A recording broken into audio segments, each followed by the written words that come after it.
This is the update for October 2018, with the primary focus on what I learned and what happened. This was a big month in terms of beginnings and endings and change and managing any number of details. The Post-its, the 3x3 yellow Post-its I like, written with a black Sharpie, were everywhere on my desk, constantly being rearranged to reprioritize them, constantly creating new ones. Not as quickly as I would like, wadding them up and throwing them away, but we're headed in the right direction. So here's what happened. One of the biggest ones was my official employment, or my official relationship as an employee with Red Hat ended. Another one kind of began, which I'll talk about in a little bit. So in some ways it was a big deal, and that I've been there a number of years. And in another sense, I had not been officially working there for a number of months. So it was more paperwork than it was suddenly not working there.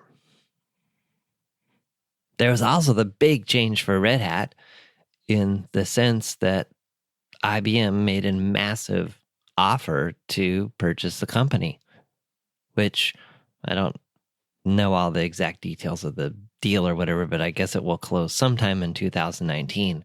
So that was hugely disruptive to people that thought that Red Hat would just be Red Hat forever. But like a lot of things in life, they don't stay the same forever. There's a great podcast and blog post that Tim Hildreth put out just a day or two ago that I highly recommend, and I'll link to it. In it, he talks about the notion of creating versus controlling and offense versus defense. So if you find yourself at Red Hat, I know there's some Red Hat listeners here, or maybe you're in another company that is going through some turbulent, surprising changes, it's a post I recommend reading. I think it can give some perspective and also hope for maybe a better path or better thoughts than you're currently on. I also ended my relationship with my co-working space. I'd had that for 2 or 3 years. I've kind of lost track. But it just kind of came down to not being there very much anymore, not doing my best work there, and just freeing it up to try and explore other places. So where's all this leading? So I said goodbye to several things. What did I say hello to? Well, I said hello to a coaching role with Capital One. Capital One is, I think, most known for their credit cards. And they, over the last 2 or 3 years, have opened a number of cafes, Capital One cafes, in different cities around the United States. And they recently opened one in Portland, Oregon. If you're in or around Portland, or if there's a cafe in your area, I highly recommend checking them out. They are extremely beautiful spaces, lots of natural light, lots of good energy, great places to work, to meet people, and also, if you're interested, meet with a money coach. I'll link to what money coaching is in the notes for this episode. You can also go to capitalone.com/moneycoaching to learn more about exactly what that is and see if that's right for you. So this came about through Eileen Gabriel. She was on a previous podcast or 3, and she's been doing the same role for a while, and one thing led to another, and I would always ask her, hey, will they ever be opening a location in Portland? And they did, and I interviewed for the role, and so that's one of the things that I'm doing. It's a part-time role, so I'm still continuing to do my private coaching business, the other podcast production, and the other things I was already up to. The idea of money coaching at Capital One is focused on 3 things: getting clarity, removing roadblocks, and then creating a plan. It's built around the notion that money connects to just about all areas of our lives. And how might we make our lives or our money better? Sometimes that starts with making our money better. Sometimes that starts with making our lives better. There's a fairly direct interplay between both.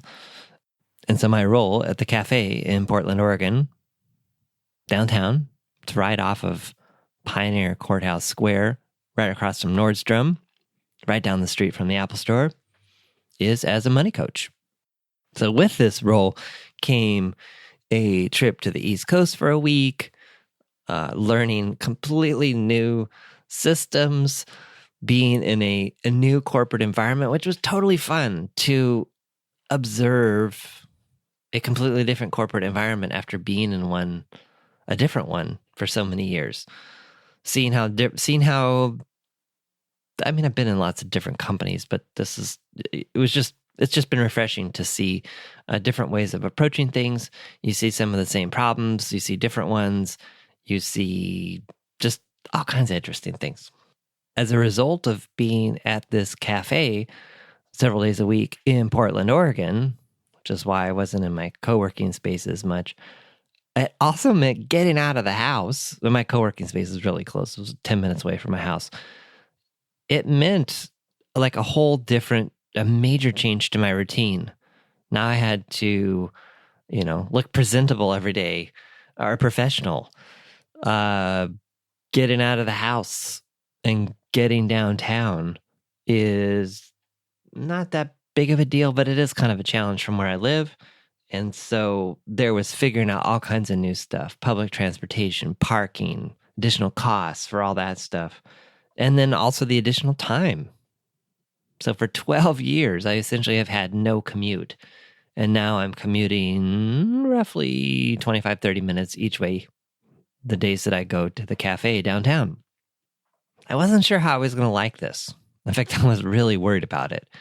And initially, it did get off to kind of a rocky start of driving and paying a bunch of money for parking and then trying public transportation and not seeing how that was going to work. One of the difficulties is, as bike and public transportation friendly as Portland is, the particular light rail station that I live nearby was constructed improperly or incorrectly in that it is completely understaffed. It doesn't have enough parking spots for all the people that want to park there. So if you get there after 7 a.m., there's nowhere to park. So that created another problem for me, which was, can I ride a bus to get there? And the long story short is, yes, I figured out a way to do it. But initially, it was kind of that sense of like, oh my gosh, what have I signed up for here?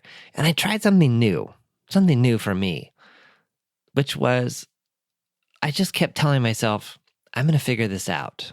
An older version of me would have ruminated, would have worried, would have just kind of gotten all blah about, wow, what a hassle this is.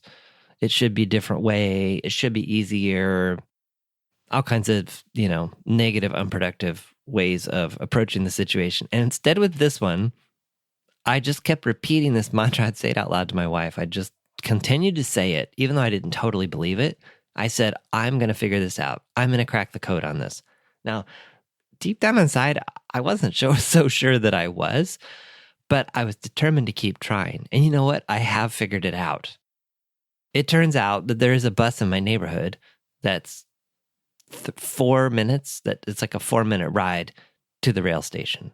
And if I time it exactly right, it's a 5-minute walk from my house to the bus stop, get on the bus immediately, ride it 3 or 4 more minutes, get to the rail station, wait 3 or 4 minutes for the next train to come, and then in 15 minutes or so, I'm downtown right across the street from the cafe.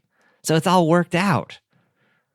But it took digging through the public transportation website, trying to figure out how the passes worked. None of this was very clear, straightforward to me, but I figured out all the timetables. And anyway, it's turned into a nice routine. And I actually really do love getting out of the house, going downtown, and just being in a completely different environment for the day. And it's a really positive environment too. I don't know how to describe these spaces. The only way I guess I can, if there's a Capital One cafe near you, I would highly encourage you to check it out.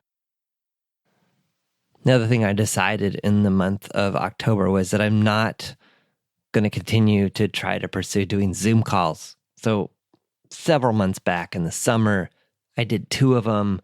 I was on this mission to do them periodically. I said that I was going to do more. And I realized that given my current approach to growing my business, that is not the way I'm going to do it. Now, am I chickening out or giving up on that? No, it's a conscious decision just to say, you know what? I thought that was the path. I played with it a few times. I don't think it's the path for me right now. Maybe it will in the future. It's not right now. I think that's also tied to my sense of wanting to do what I say that I'm going to do versus do the online entrepreneur thing that's really easy to do, which is to say you're going to do a bunch of stuff and then not do it.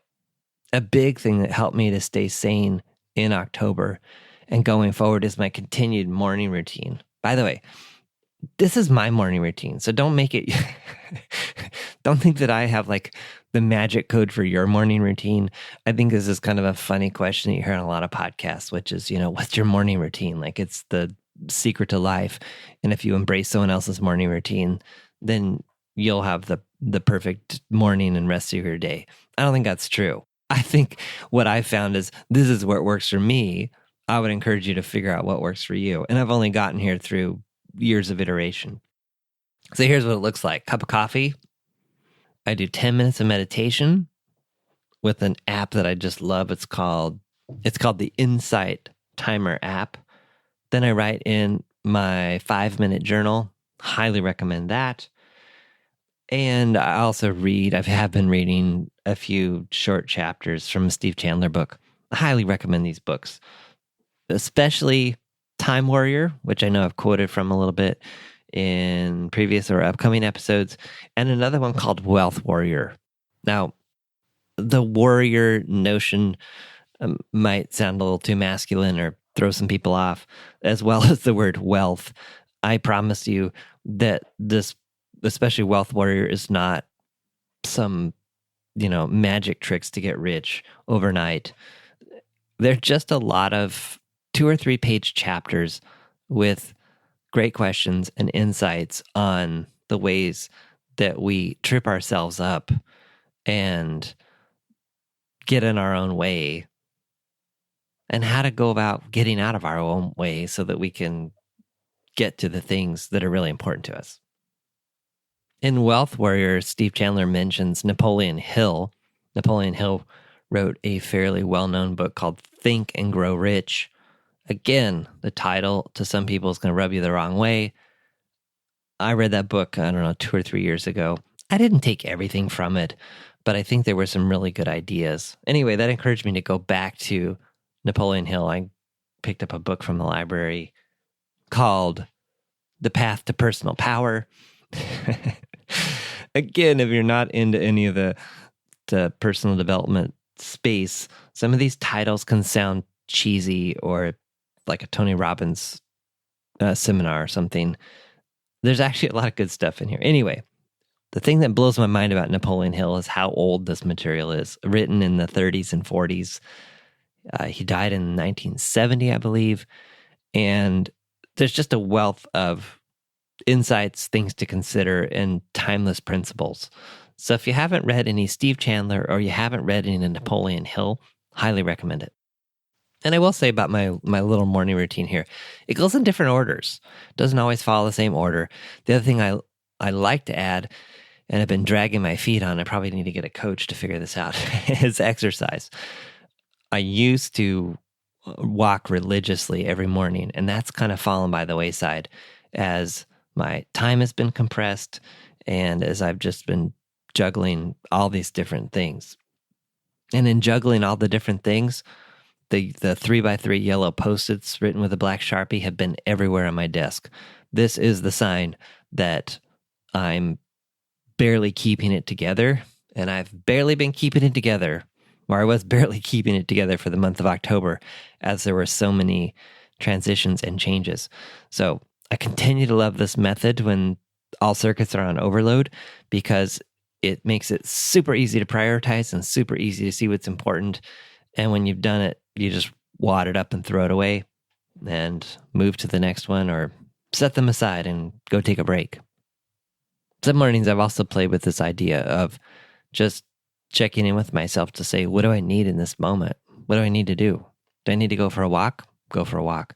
Do I need to journal? That's another thing I've been adding, which has been super powerful. A couple of days I found myself in just kind of this negative thought loop about the future, considering that I'm, running all over the place right now and doing all these things. I actually have some more trips coming up and just lots going on. And I realized I was just telling myself this whole negative story about how it was inevitable that I was going to get sick, and then I wouldn't be able to do these things I needed to do. And anyway, I wrote it all down. It was great. I wrote out all the things that I was telling myself.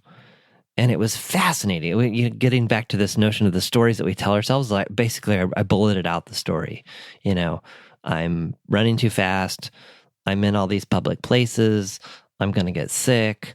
I always get sick. All kinds of stuff. And then I started reading them back. It was hilarious. Well, especially the one like, I always get sick. I haven't been sick in months. So that's not true. And it was just fascinating as I read through these things that I'd written down, the inconsistencies. Then I created another list, which was, what can I do to guard against getting sick? Now, I could end up getting sick. It might be inevitable. I don't know. But it was really powerful to turn my focus and my energy to just creating as long of a list as I could of all the things that I could do to stay well. Just silly things like wash my hands, eat healthy, walk, drink more water, take vitamins, just any number of different things that I could do. And that was empowering too, because later in the day, as I went to make different choices or do different things, that list was kind of in the back of my head. And I said, oh yeah, if I want to put my best foot forward here, do some of those things. In the midst of all this change and all these different things going on, I realized that I was getting really fragmented with the things I was working on, the things I was getting done, and even reading. So one day, I forced myself to, I'm always in the middle of, I don't know how many different books or different things or different web tabs and whatever. Anyway, so I sat down on the Sunday morning. I said, you know what? You have to read one book for 15 minutes. You can't switch. And it was amazing how difficult it was to sit there and not switch. It wasn't hard to read. It was just hard to not context switch or not follow every single random thought that popped into my mind of, oh, I should check on this. Oh, I wonder about that. Oh, I need to get this done. So I recommend that, especially in times of stress. I've actually, in this really crazy time, on some days, actually increased the amount of time that I meditate. And even though I don't feel like I have time, it actually calms my mind so that I can be more effective with the limited time that I have. So the two takeaways I would encourage there are, one, really being intentional, conscious, and focused on doing one thing and doing it for a period of time and not switching to something else. And then there was something else, but I can't remember what it is. So we'll leave it there. If something in what I shared here today struck you, resonated with you, totally made you mad, I don't know, reach out.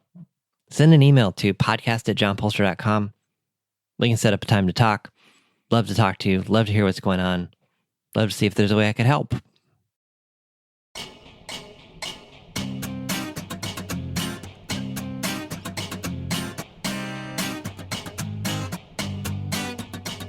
Thanks for listening to The John Polster Show. notes, links, and all that other good stuff for this episode are at johnpoelstra.com/podcast. Send your questions, ideas, or a simple hello to podcast@johnpoelstra.com. Want to stay up to date on new episodes and receive notifications of upcoming events? Register your email address at johnpoelstra.com/updates.